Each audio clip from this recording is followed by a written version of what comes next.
안녕하세요. 한자 삼락의 심연진입니다. 한자 삼락에 오신 여러분 환영합니다. 오늘은 1월 19일 금요일이에요. 오늘 내일 모레 편안하게 쉬실 수 있으니까 저랑 같이 아주 가벼운 마음으로 공부해요. 자, 제가 준비한 거는요. 좀 획이 많죠. 이거는 바위암. 자, 이 바위암이 들어가는 거 보면 암석, 암반, 암벽, 암각화. 암각화라는 거는 그 바위에다가 이게 그 그림이나 뭐 글씨 같은 걸 새긴 거를 이제 말하는 거죠.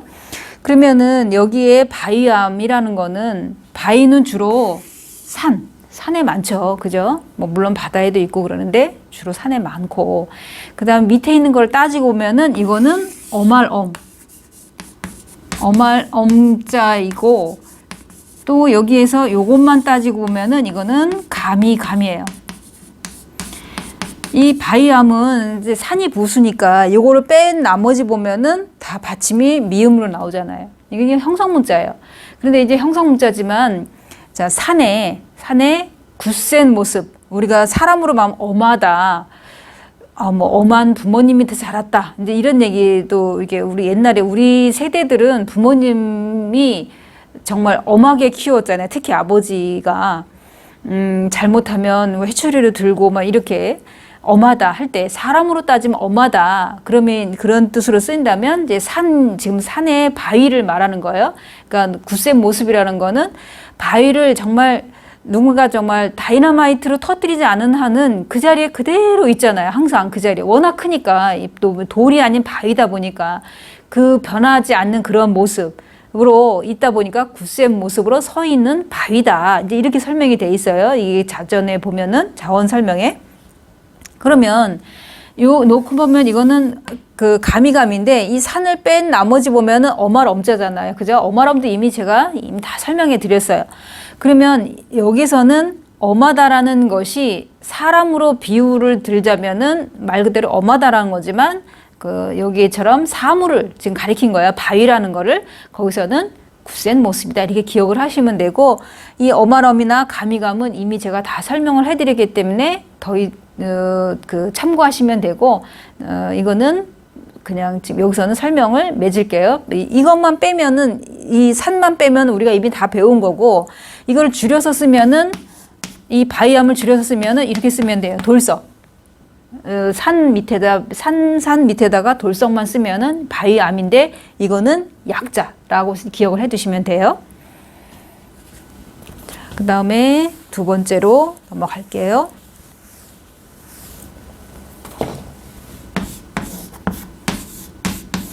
이거는 거꿀절.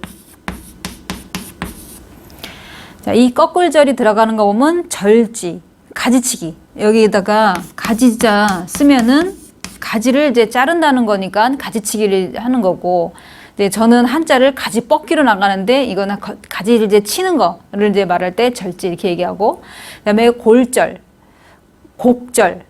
무슨 사연이 그렇게 많아, 곡절이 많네, 뭐 이런 얘기할 때도 쓰고, 단절됐다, 뭐 굴절이라는 거는 예를 들어서 비커에다가 물을 담았는데 여기다가 젓가락을 넣으면 약간 이렇게 구부러 보이잖아요. 그죠? 이런 거를 이제 굴절. 백절불굴. 그러니까 100번 꺾여도 절대로 굴복하지 않는다.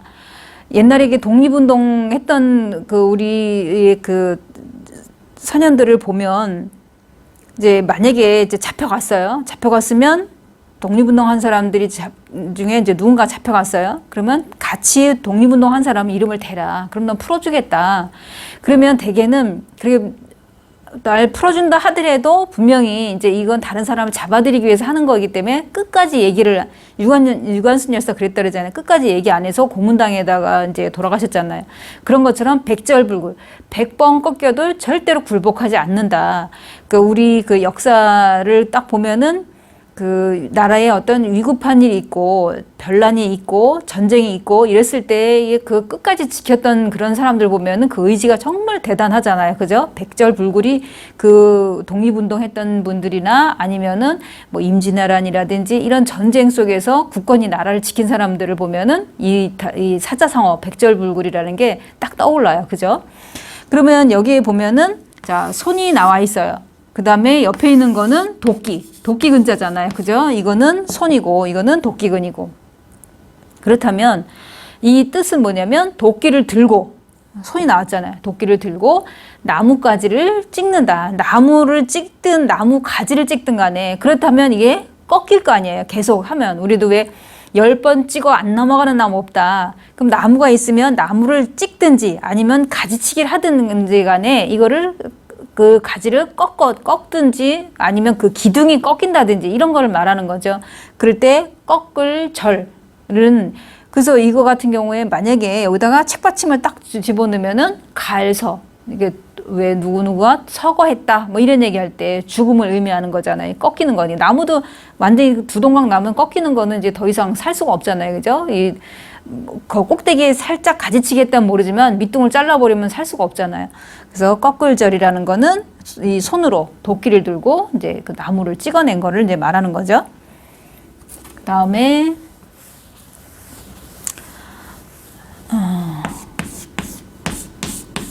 이거는 단일행도 있고 그 다음에 항렬항. 자, 이 글자가 쉬운데 제가 이 항렬항 또 항으로 읽혀지는 것 때문에 제가 준비한 거예요. 이거는 이 단일행을 보면은 우리가 뭐 행동, 행보, 먹사람의 행보가 뭐 궁금하다 뭐 이런 거 할 때 행진, 행실이 바르다 할 때 행실. 그러면 행렬도 있고 항렬도 있어요. 행렬이라는 거는 여럿이 줄지어 있는 거, 줄지어서 가는 거를 행렬.